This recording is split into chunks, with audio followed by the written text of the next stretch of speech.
गौरी, आज जो हम तुम्हें कहानी सुनाने जा रहे हैं तो जिन कन्याओं का विवाह नहीं हो रहा है वो इस कथा को ज़रूर सुनें।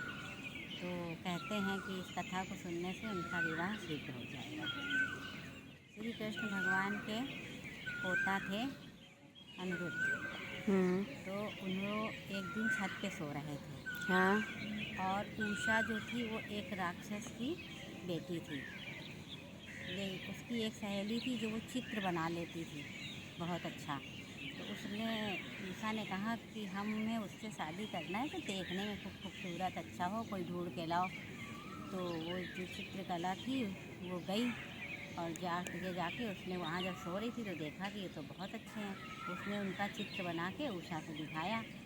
उषा को प्यार हो गया। उषा बोली अब ये हमें चाहिए।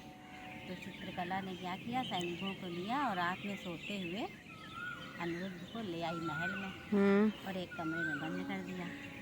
अब जब उनकी आँख खुली तो वो देखे कि हम कहाँ आ गए हैं। और उधर से ये कृष्ण भगवान भी भैया और सारे लोग ढूंढने लगे कि कहाँ चले गए। उनका भाई पोता था, प्यारा तो था, और क्या। कहाँ चले गए। फिर पता लगा कि वो उस राक्षस के पास है। तो उस राक्षस का नाम नहीं आ रहा है और वो शंकर भगवान का बहुत भक्त था। तो फिर उसके बाद में जब वो भैया ढूंढते जब पहुँचे तो युद्ध होने लगा कि वो बोले कि युद्ध में जीतो तब तुम ले जाओ, जो उषा का पिता था। तो भाई गई। अब क्या हुआ, वो हारने लगा राक्षस। जब हारने लगा तो वो शंकर जी के पास चला गया। शंकर जी से बोला हमने तुम्हारी इतनी तपस्या करी, अब तुम मेरे बदले लड़ो चल के। आए शंकर भगवान। अब इधर से कृष्ण भगवान, उधर से शंकर भगवान। और शंकर भगवान तो जानते ही हो कि कहीं जो है बिच्छू छोड़ दें तो कहीं कोई भभूत छोड़ दें तो सब बेहोश हो जाए। लेकिन जब उन्होंने उतना लड़ा जितना उसने उनकी तपस्या करी थी। उसके बाद शंकर जी बोले भाई अब नहीं हम लड़ेंगे, क्योंकि जितनी तुमने तपस्या करी थी उतना हम लड़ गए।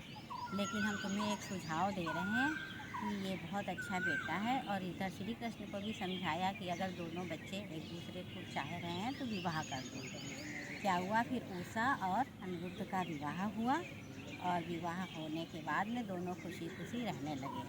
तो इस कहानी को जो भी सुनेगा उसका विवाह शीघ्र ही हो जाएगा। नमस्ते। इसलिए इस कहानी को अवश्य सुनें।